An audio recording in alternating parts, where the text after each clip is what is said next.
Graça e paz, irmãos. Vamos abrir as nossas Bíblias em Filipenses para dar continuidade. Filipenses capítulo 2.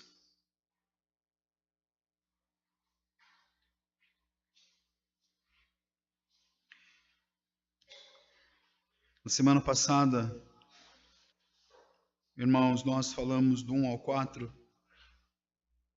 e hoje nós vamos do 5 ao 11.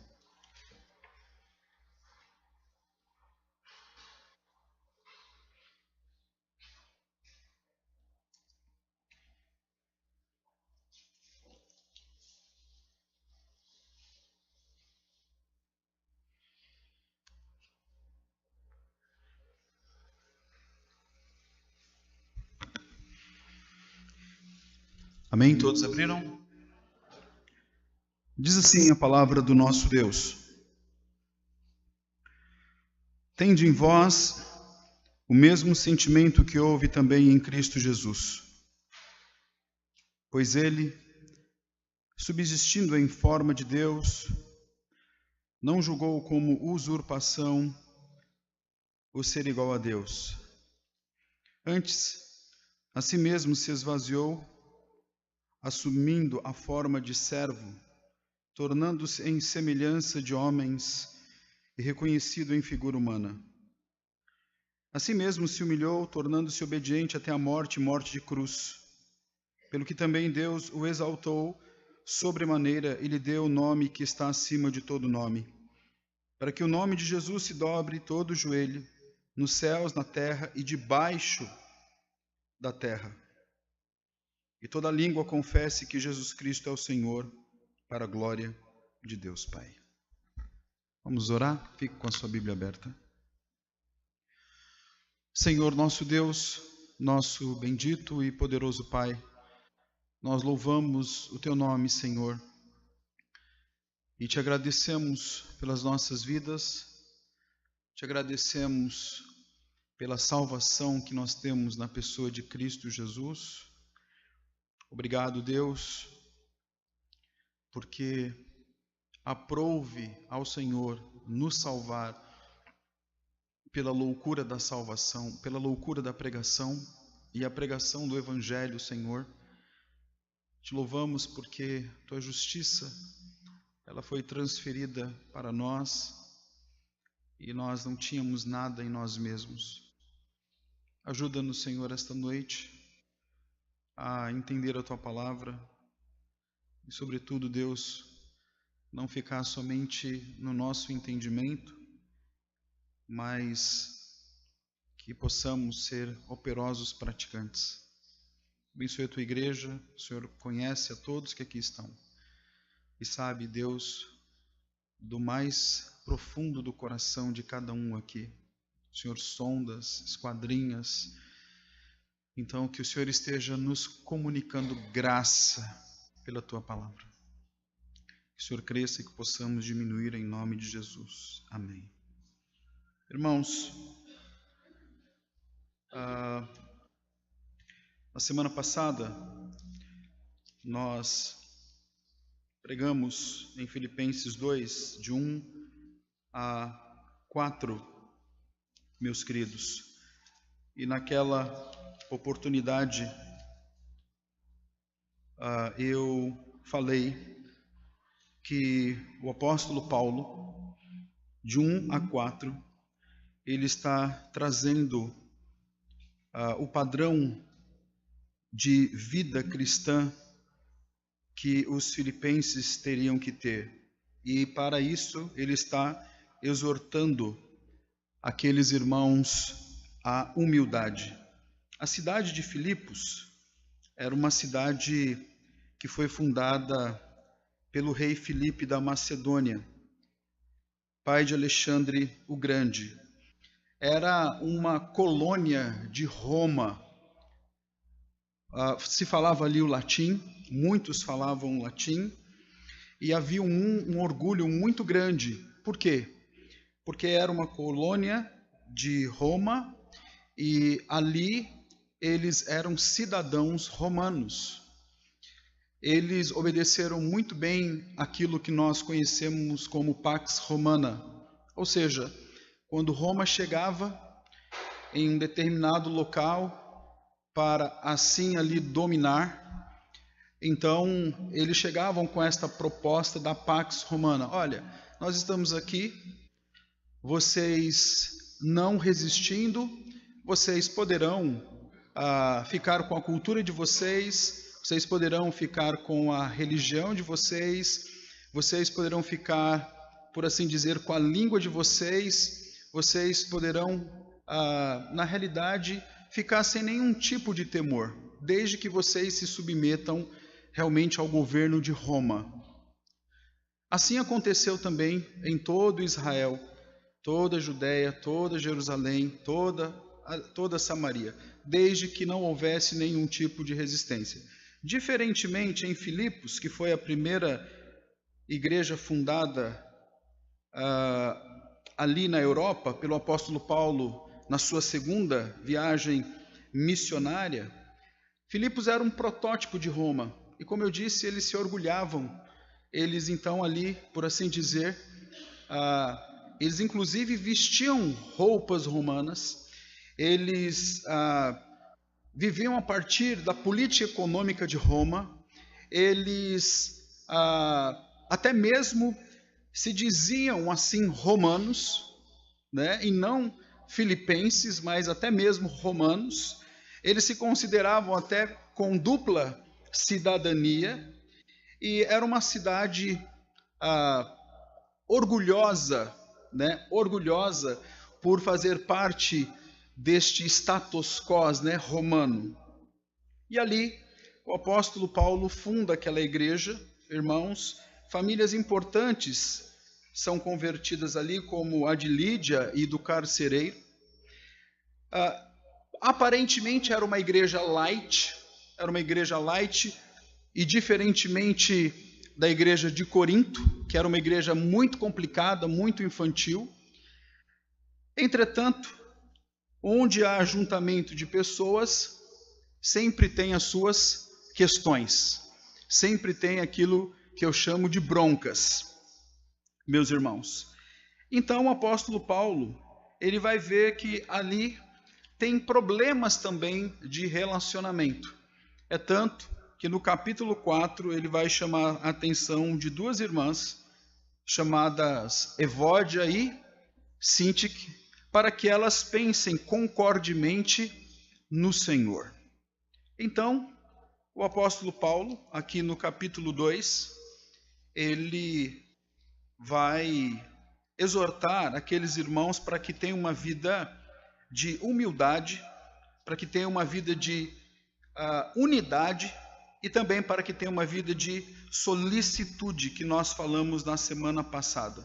E hoje, irmãos, nós vamos ver como é que Paulo vai aplicar esta admoestação que ele faz do verso 1 ao verso 4. E aí nós vamos estar então partindo aqui do verso 5. Paulo está preocupado com a unidade da igreja de Filipos, e o apóstolo Paulo então vai usar a teologia, isso eu acho fantástico. Há uma carga teológica aqui para resolver as questões do coração. Nós encontramos do verso 5 ao verso 11 uma cristologia complexa, por assim dizer, um ensaio muito breve, teológico profundo. Alguns estudiosos, inclusive, chegam a dizer que aqui é um hino que consiste numa declaração da obra salvífica de Deus em Cristo, em sua auto-humilhação seguida de exaltação. Este é um texto que nós chamamos que é um texto que ele é um V. É um V. Porque você vê Jesus, ele se humilhando, inclusive chegando à morte de cruz, e ele sendo o quê? Sobremaneira sendo exaltado de forma excelsa. Então esse é um texto que nós podemos dizer isso. Se nós tivéssemos que fazer um gráfico desse texto, este seria um gráfico, um V. Um V onde, de fato, Jesus ele passa por um esvaziamento, certo? Até chegar à morte de cruz, que era algo vergonhoso no mundo antigo, e ele também é exaltado, porque a Bíblia diz que toda língua confessará que Jesus Cristo é o Senhor. Mas é interessante, irmãos, é que o apóstolo Paulo, ele usa a teologia para tratar de questões práticas da igreja. É isso que eu acho interessante. Não fica somente aqui, né? Não fica somente aqui no intelecto, nas faculdades intelectivas. Ganha concretude, ganha vida, ganha ortopraxia. Então, questões como orgulho, soberba, divisões, o apóstolo Paulo então vai dizer: vocês devem olhar para Cristo Jesus. E Cristo Jesus, aqui para Paulo, neste texto, é o exemplo da obediência, né? Exemplo da obediência aqui. Paulo vai nos mostrar isso. E ele nos reforça que este exemplo de obediência deve ser cultivado por todos os cristãos na igreja de Filipe a ter uma vida de humildade. Meus irmãos, não há como ser cristão e não ter uma vida de humildade.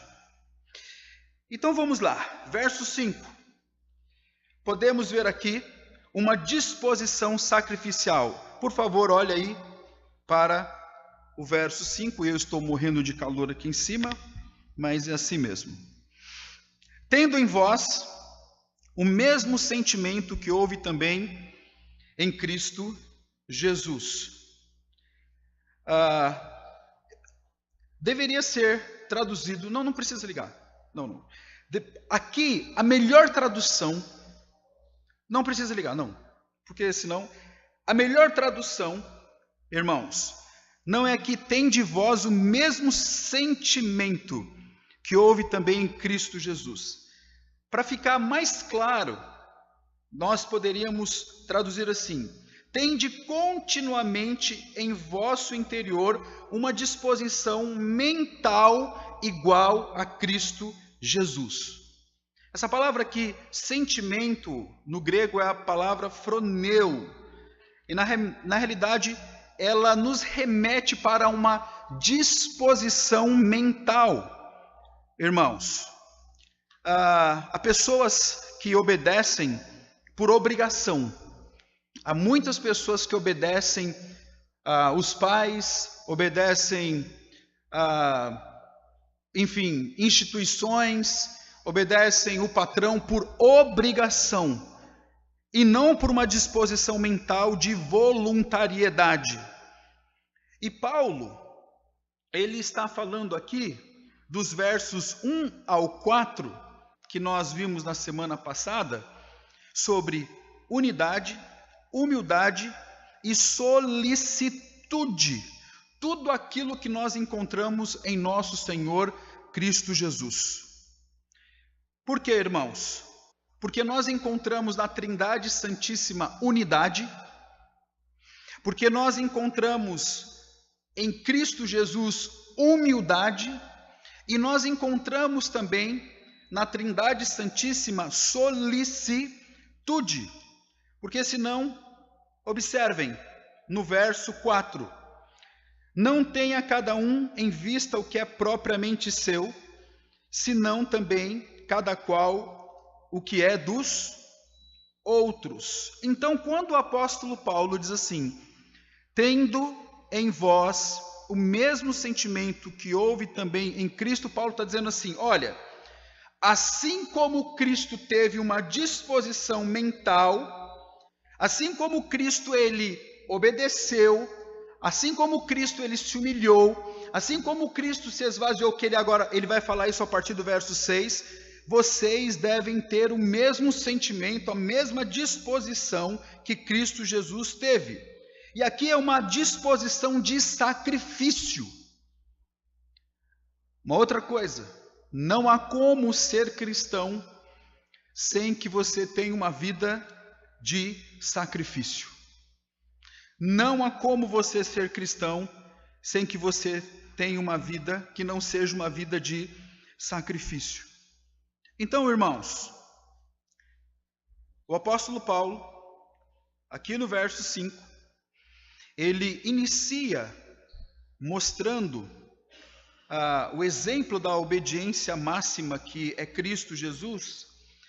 Paulo vai reforçar o cultivo de uma vida humilde. Ele inicia isso dizendo que aqueles irmãos daquela igreja de Filipos deveriam ter o mesmo sentimento, a mesma disposição mental. E essa disposição mental aqui vocês devem obedecer não por obrigação, não por medo, mas vocês devem ter realmente uma disposição voluntária em, assim como o Senhor, ele realmente obedeceu, ele se humilhou, ele se despojou, ele se esvaziou, vocês devem fazer o mesmo.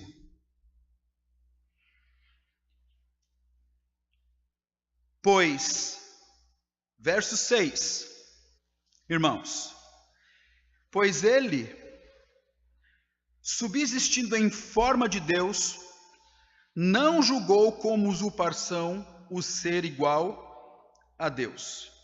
Interessante isso aqui. Esse vocábulo aqui, subsistindo ou existindo, é uma ação continuada. E esse verbo é um verbo que o tempo verbal dele é um tempo que nós chamamos de auristo. Ou seja, é algo que aconteceu e que é permanente, meus queridos. E mais ainda, esse texto ele é tão rico que, pois ele subsistindo em forma de Deus, ou seja, a palavra aqui forma, há duas palavras gregas aqui, do verso 5 ao verso 11, que nos traz forma, que é morfê e esquema, que é bem interessante a gente entender. Aqui, subsistindo em forma de Deus, é morfê. Ou seja, ele existindo em forma de Deus, não julgou como usurpação o ser igual a Deus. O que é essa palavra aqui, subsistindo em forma de Deus? Aquilo que é essencial, permanente na natureza de uma pessoa. Jesus, ele sempre existiu como Deus. Como Deus. Ele nunca deixou de ser Deus. É isso que Paulo está dizendo. Ele existindo em forma de Deus, ele sempre existiu em forma de Deus. Interessante. Morfê, aquilo que é interior, essencial, permanente na natureza de uma pessoa. Não julgou como usurpação o ser igual a Deus, irmãos. E aí nós podemos levantar a seguinte pergunta: qual é o conteúdo da sua disposição ou sentimento? Está aí no verso 6. Ele não julgou como usurpação ser igual a Deus. O que Paulo quer dizer aqui, irmãos? Existindo na forma de Deus, não considerou sua existência, forma, igualdade a Deus como algo a que ele pudesse se apegar e achar que ele poderia usar das suas prerrogativas, irmãos, para deixar de cumprir a sua missão, para deixar de cumprir a sua messianidade.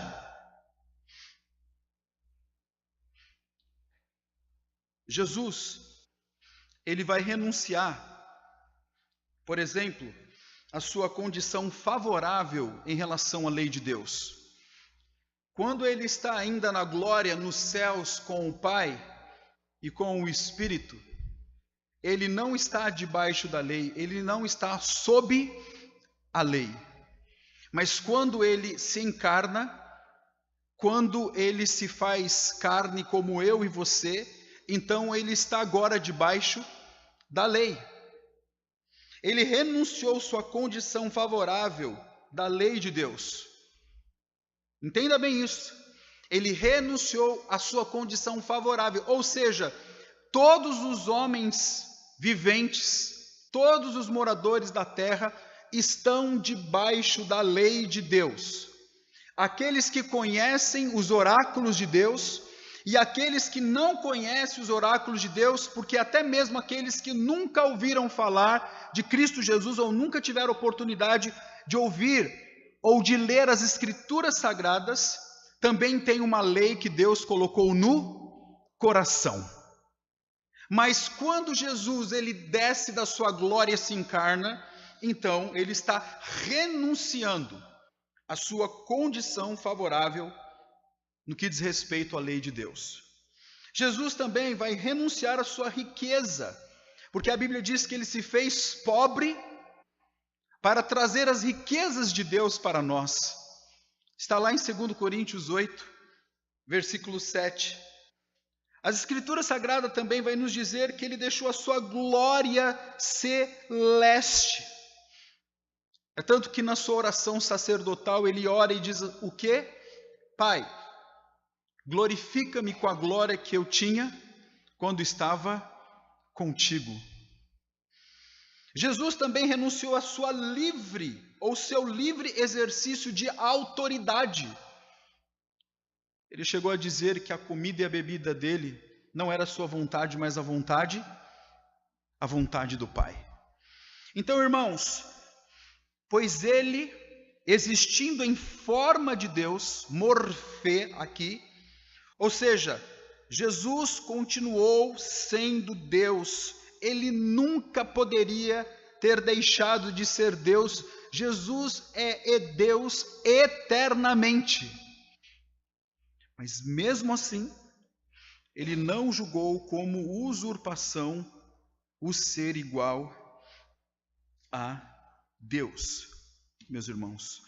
Ele não julgou pretender, ou não houve pretensão de usar da posição de Deus, que ele tinha, que o era, em trazer para ele benefícios próprios. O que estava no coração de Cristo Jesus era assim: não irei extrair da minha posição ou condição de Deus nada que eu possa me apegar para fazer a minha vontade, mas eu estou aqui para fazer a vontade do Pai. Meus queridos, infelizmente eu e você, nós nos apegamos àquilo que nós consideramos nosso privilégio e nossos direitos. Vocês lembram da tentação de Cristo? Mateus capítulo 4. Vocês lembram como Jesus venceu aquelas 3 tentações? Ele sempre usou o Deuteronômio, sempre usou as Escrituras Sagradas. Jesus, ele poderia ter transformado aquelas pedras em pães? Poderia.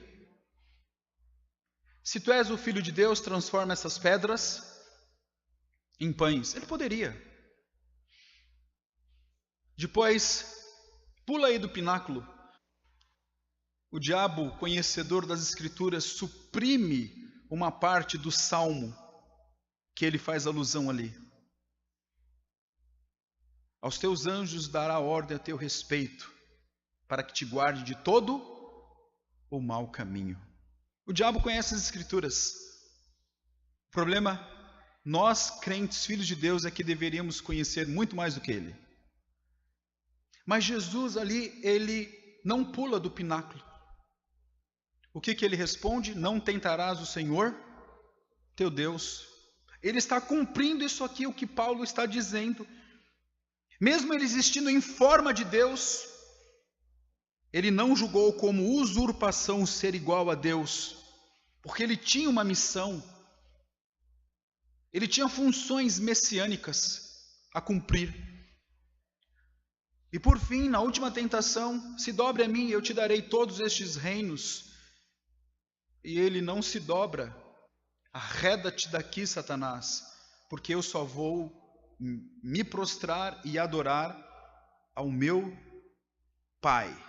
Só o Senhor Deus nós vamos o que? Prestar culto. Jesus ele poderia ter sucumbido ali, mas ele não usou das suas prerrogativas, meus queridos, porque está aqui no verso 7. Por quê? Porque a Bíblia diz que antes a si mesmo se esvaziou. Cristo se humilha profusamente aqui. Antes se esvaziou, assumindo a forma de servo, tornando-se em semelhança de homens e reconhecido em figura humana. Se esvaziou. A palavra aqui é kenosis, do esvaziamento de Cristo. Inclusive tem algumas teorias kenóticas, até heréticas por aí.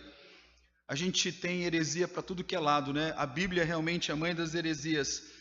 Tem uma delas que vai dizer que Cristo abriu mão dos seus atributos.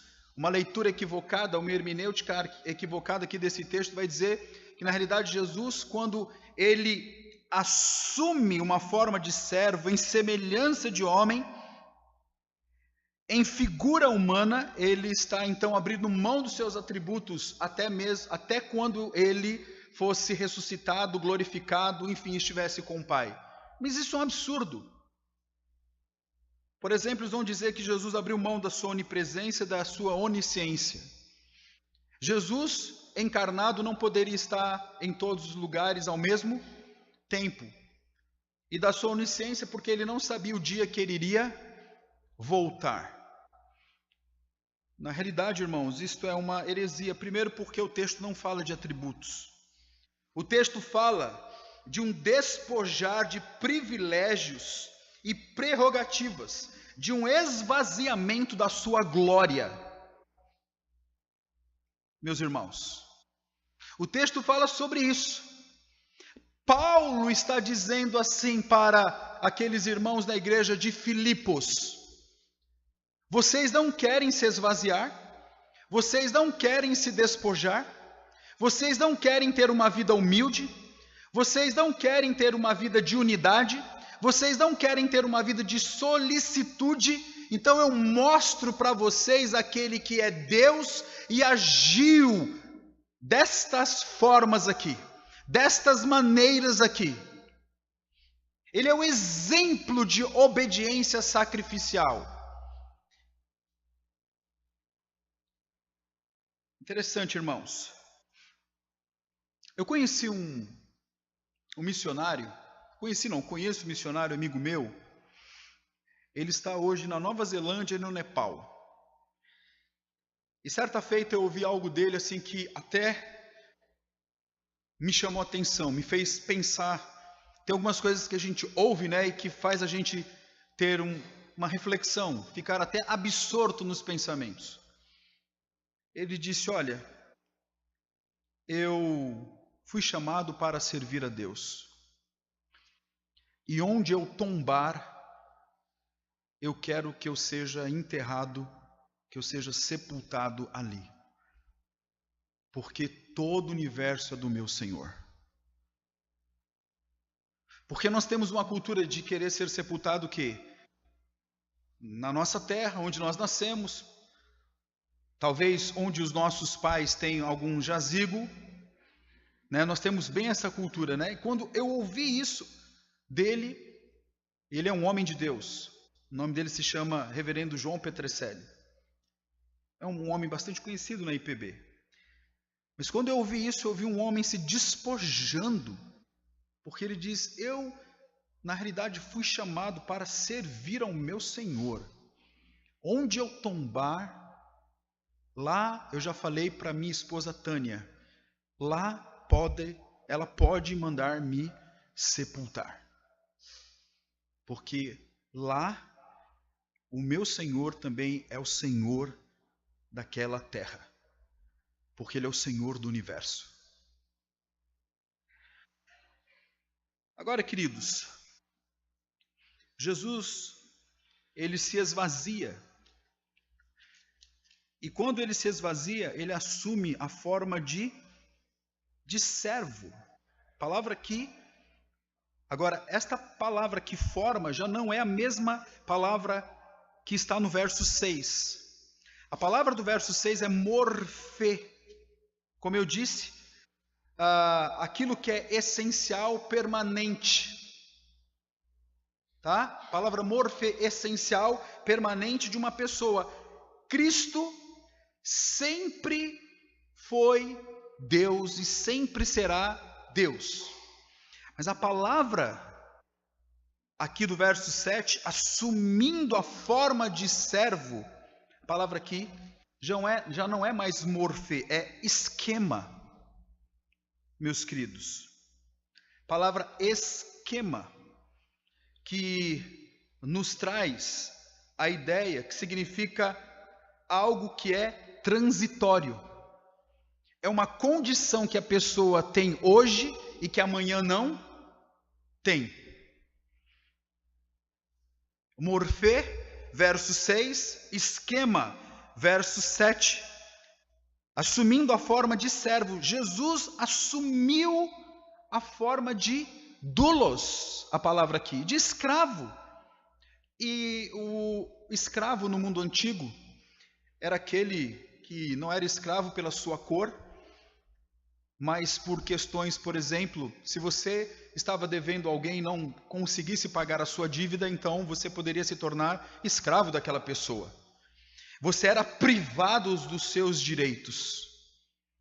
E Jesus, ele priva-se dos seus direitos, das suas prerrogativas de Deus, para o que? Se esvaziar e assumir a forma de servo. Por que a gente não aprende isso, irmão? Olha aqui para mim. Por que a gente não aprende isso, hein? Por que a gente tem dificuldade de aprender com o nosso Senhor? Por que a gente quer ser servido e não quer servir? Que o Espírito Santo de Deus possa estar falando ao seu coração para a glória do nosso Deus Pai Todo-Poderoso. Nós somos chamados para servir o nosso Cristo Jesus, o nosso Senhor, o crucificado. O crucificado. Ele não veio para ser servido, ele veio para nos servir. Meus irmãos, ele assumiu forma de servo, tornando-se em semelhança de homens, e aqui ele assumiu, a palavra não nos ajuda muito, né, no português, né? Semelhança de homem, inclusive, como eu disse para vocês, e eu vou reiterar, a Bíblia é a mãe de todas as heresias. No primeiro e no segundo século, nós tínhamos uma doutrina chamada os docetas, o docetismo, que dizia que Jesus ele nunca se encarnou, mas que ele na realidade tinha aparência de homem. Cristo, para os docetas, não era um homem, mas tinha uma aparência de homem. É diante desta heresia do primeiro e do segundo século, dos gnósticos, o gnosticismo, é que João vai escrever a sua primeira cartinha. João vai escrever a sua primeira cartinha, e ele começa assim, ó, porque lá tinha gente dizendo que Cristo não tinha o quê? Vindo em carne. E estes eram considerados os anticristo. Por isso que João escreve assim: o que era desde o princípio, o que temos ouvido, o que temos visto com os nossos próprios olhos, o que contemplamos e as nossas mãos apalparam com respeito ao verbo da vida. Então, irmãos, semelhança aqui, irmãos, queridos irmãos, significa que de fato Jesus, ele se encarnou e se fez homem como eu e como você. meus queridos, como eu e como você. Não há nada de aparência aqui de homem, tá? Pelo contrário. E mais, ele foi reconhecido em figura humana. Figura humana. Jesus de fato existiu no tempo e na história. Tomé andou com Cristo Jesus durante os 3 anos e meio do seu ministério, meus queridos. E mais do que andar com ele, depois na ressurreição de Cristo Jesus, ele fez questão de ir até Cristo Jesus e dar um abraço em Cristo Jesus. Eu só creio se eu tocar. E bem-aventurados aqueles que não viram mais, mas creram. E Jesus, então, tá bom, toque aqui, pode tocar. Toque aqui nas minhas chagas. Meus irmãos, Jesus se esvazia da sua glória, meus queridos. Interessante é que ele não tem nenhum problema de soberba, de orgulho, de vaidade, de poder. Ele não tem. E os irmãos filipenses parece que estavam tendo. Porque do verso 1 ao 4, como nós falamos na semana passada, estava ali havendo problema de partidarismo. Estava havendo ali problemas de humildade. Estava ali havendo problemas de relacionamento. E o apóstolo Paulo, então, vai estar falando com aqueles irmãos. Verso 8, queridos. Assim mesmo se humilhou, tornando-se obediente até a morte, morte de cruz. Vamos ver aqui o que o texto nos diz. Vamos lá?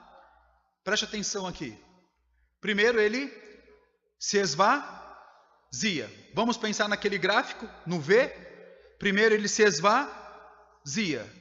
Eu estou seguindo a ordem aqui do texto. Depois ele o que? Se humilha. Depois o que? Ele obedece. Não é isso? Assim se humilhou, tornando-se obediente. Aí ele vai o que? Morrer. Até a morte. E morte do que? De cruz. Só vai descendo aqui. Meus queridos. Ele se humilhou. Meus irmãos. A si mesmo se humilhou, tornou-se obediente. Ele se humilhou, meus queridos. Aí você diz, pastor, o que Paulo tem em mente aqui? Jesus, quando ele deixa a sua glória e se encarna, ele está num estado de humilhação. Eu e você vivemos num estado de humilhação. Eu e você. Porque nós já nascemos pecadores. Eu e você, todos quantos que aqui estão, vivem os derivativos da morte. Talvez você esteja sentado aí no banco, preocupado com alguma coisa, preocupada com alguma coisa. Isso é um derivativo da morte. Talvez você esteja com o seu coração angustiado. Talvez você esteja com o seu coração ressentido, encharcado. Talvez você tenha que lidar todos os dias com os seus medos. Jesus, ele deixa a sua glória e entra neste estado de humilhação, porque ele é o Deus, ele é o Verbo encarnado. Mas ele se humilha. Mas eu e você não queremos em nenhum momento da vida, porque você vai dizer, eu vou me humilhar? Eu? E os irmãos lá em Filipos, talvez Evode e Sintique estavam travando ali uma batalha, né? Estavam com um problema de relacionamento. e uma não queria abrir mão. Cada uma no seu pedestal, no seu orgulho. E Paulo chama a atenção das irmãs, que elas pensem concordemente no Senhor. Está aqui nas Escrituras, meus irmãos. Ele se humilha, tornando-se obediente até a morte. O que é se tornar obediente? Porque a gente precisa entender isso aqui também. Porque você quer dizer então que Jesus, ele não era obediente, aí foi se tornando obediente? Dá essa ideia, né? Ele não era e foi se tornando. É como um filho, né? Um filho, você pode dizer, rapaz, meu filho quando era pequeno, pense no menino desobediente, mas aí com o tempo, depois de umas lapadinhas e tal, aí ele se tornou, olha, top. O menino hoje nem pia. Não é isso que Paulo está dizendo aqui, irmãos. Tá? Preste atenção. Jesus nunca foi mais Deus ou menos Deus. Ele sempre foi Deus e o é com o Pai e com o Espírito Santo, tá? No mesmo grau.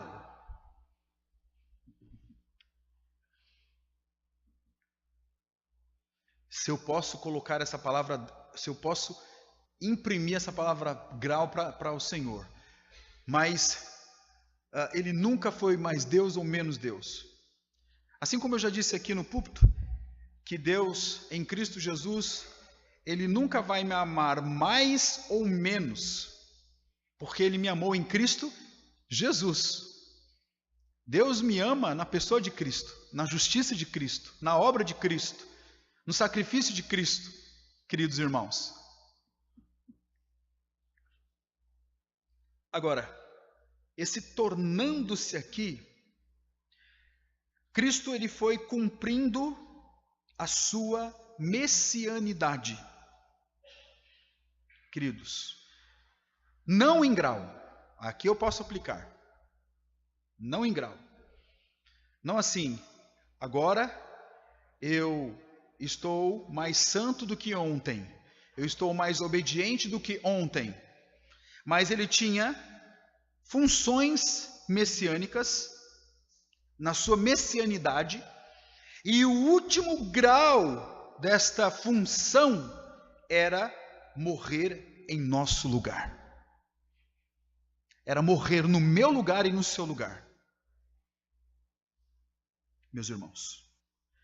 Por isso que Paulo está dizendo, assim mesmo se humilhou, tornando-se obediente até a morte. Aí nos ajuda, até a morte. E aí Paulo faz questão, e Paulo tem uma mente lógica, morte de quê? De cruz. Ele poderia ter dito assim, até a morte, ponto final e pronto. Mas ele diz, até a morte, morte de cruz. E a morte de cruz, meus queridos, para mim, para você hoje, nós, como realmente não faz parte da nossa cultura, né? Então, nós normalmente, comumente, nós julgamos o homem a partir da nossa cultura, do espírito do momento. Mas a morte de cruz era uma vergonha no mundo antigo. Uma vergonha, meus queridos, a morte de cruz. Era uma morte dolorosa. Inclusive, alguns estudiosos dizem que uma pessoa morta crucificada morria 1000 mortes.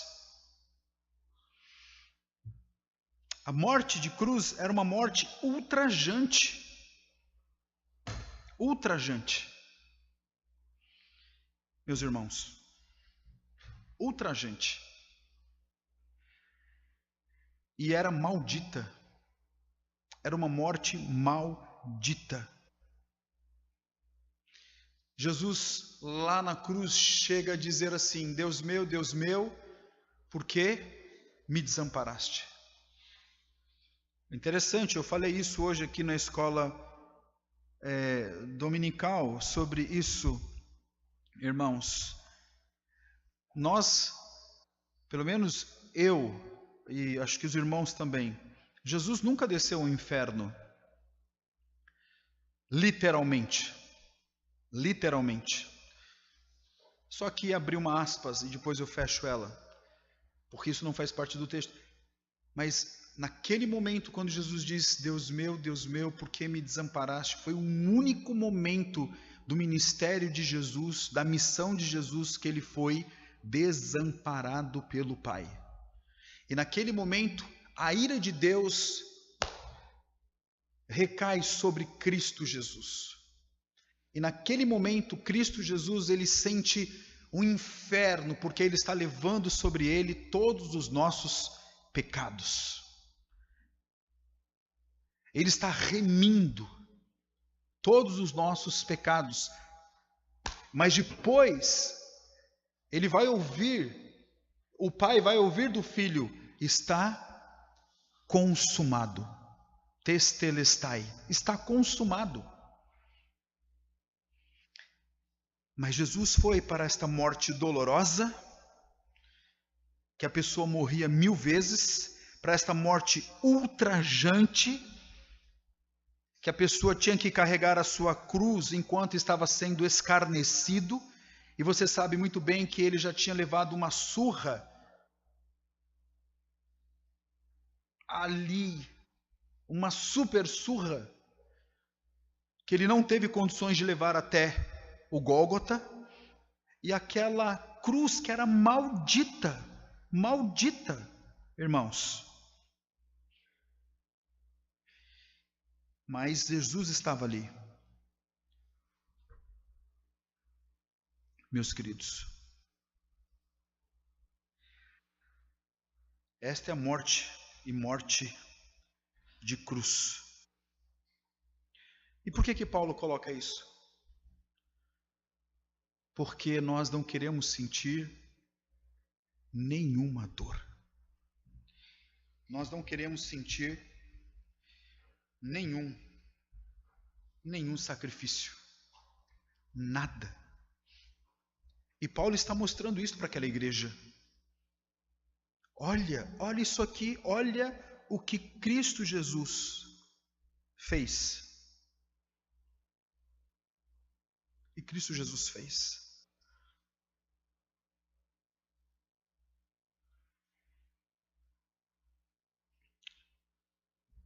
Mas, como eu disse, esse texto, que é um V, e que quando nós partimos do verso 5 até o verso 8, só realmente tem esse lado de descida. Agora, o apóstolo Paulo, então, a partir do verso 9, vai nos mostrar o quanto o nosso Pai, ele é galardoador. Pelo que também Deus o exaltou. Esta é a excelente notícia. Isso é fantástico. Porque isso aqui, olha bem, isso aqui não é somente para Jesus, mas é para mim e para você. Pelo que também Deus o exaltou sobremaneira, e lhe deu o nome que está acima de todo o nome. Deus Pai, irmãos, desceu Deus Filho na mais profunda humilhação. Deus Pai desceu o Deus Filho na mais profunda humilhação, que foi a morte de cruz. Mas esse mesmo Deus Pai elevou o Deus Filho na sua glória, o exaltando, irmãos. E Cristo foi galardoado. Amém por isso. Se a gente tivesse uma igreja pentecostal, a gente já tinha ouvido um amém, um glória a Deus, um aleluia, né? Assim, um triunvirato, amém, glória a Deus, aleluia.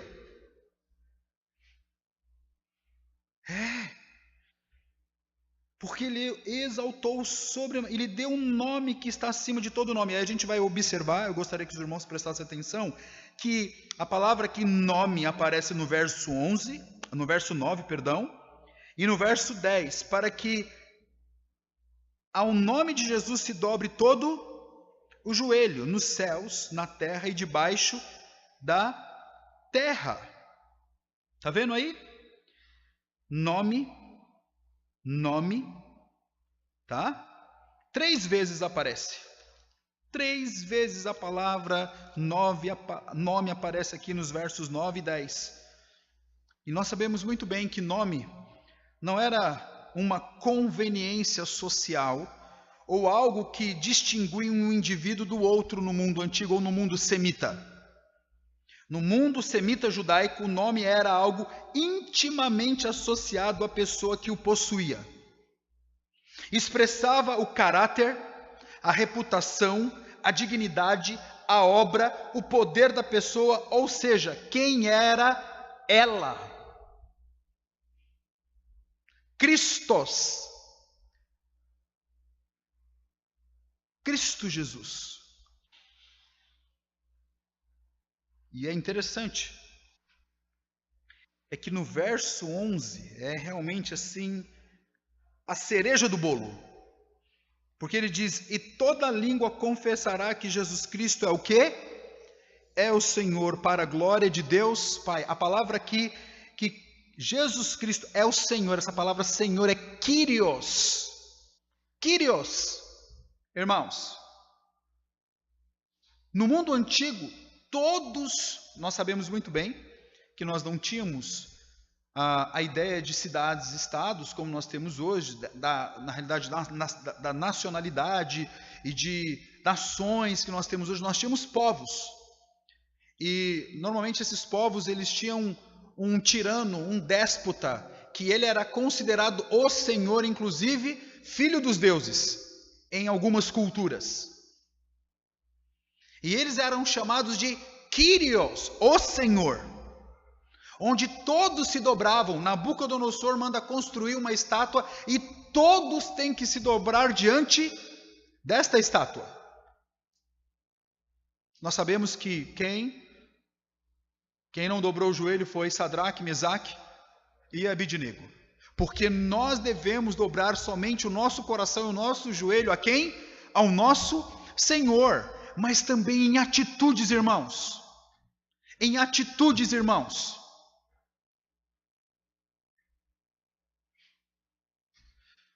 Antes de dobrar o seu joelho, você deve dobrar o seu coração, com a sua vida. Da mesma forma que Paulo está mostrando para aquela igreja de Filipos, Paulo está mostrando para a IPV esta noite. Porque a Bíblia tem relevância eterna. E se ela tem relevância eterna, ela tem relevância para o dia 26 de maio de 2019. Amém?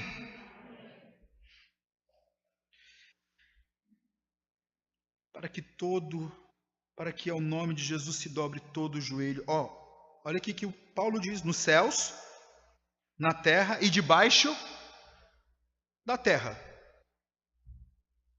Mas Paulo realmente conhecia toda a geografia? Não. Paulo tem algo em mente. Quem é que vai se dobrar? E nós sabemos isso que acontecerá escatologicamente. Quem é que irá se dobrar diante do nosso Deus, do Senhor Jesus? Toda vida inteligente. Porque a Bíblia diz que os céus proclamam a glória de Deus. Mas toda vida inteligente irá reconhecer que Jesus, Ele é o Senhor.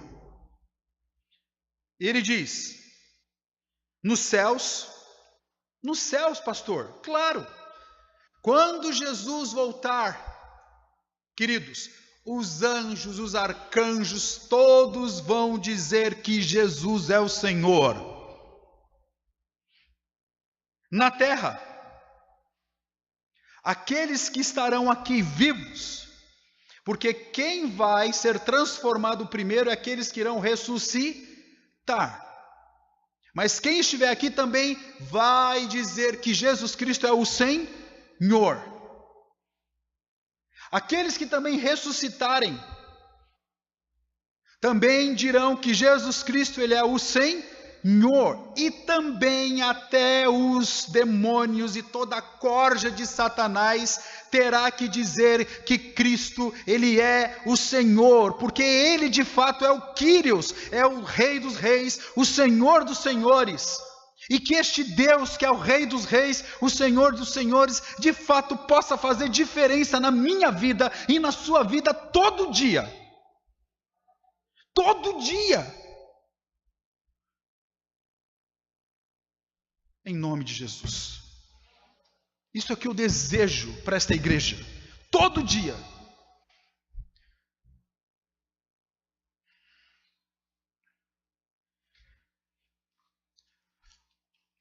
Algumas aplicações. Primeiro, irmãos, não devemos nos apegar somente aos privilégios que temos, mas sobretudo aos nossos deveres. Amém? Não pense somente em direitos que você tem, mas haja como cristão. Segunda, todos nós somos chamados para que possamos passar por um esvaziamento e não para um enchimento de nós mesmos. Tá? Devemos nos esvaziar e não nos encher.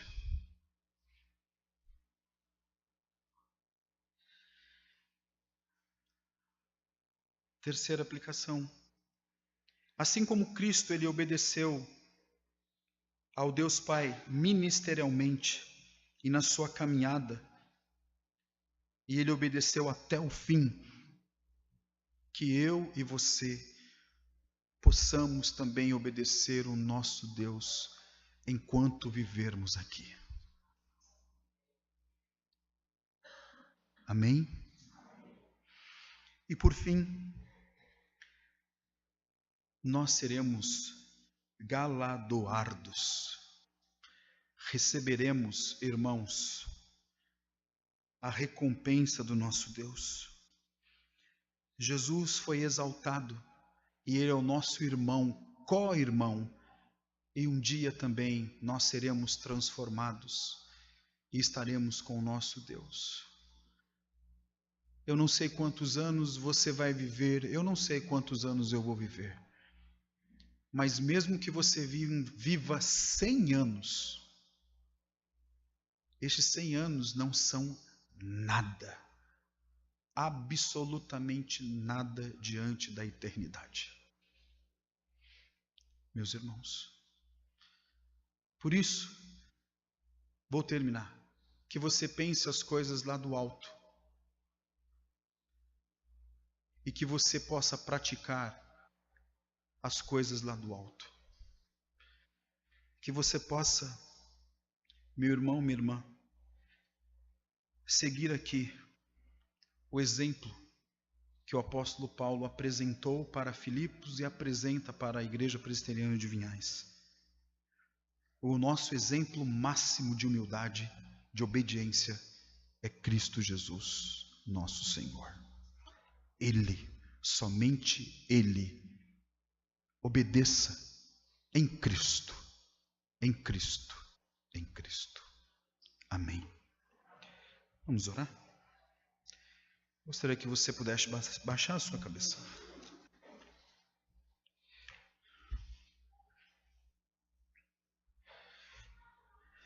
Baixe sua cabeça onde você está. E antes de eu orar, eu gostaria que você pudesse orar sozinho e dizer: Senhor, que de fato eu seja servo, que eu esteja disposto a realmente me esvaziar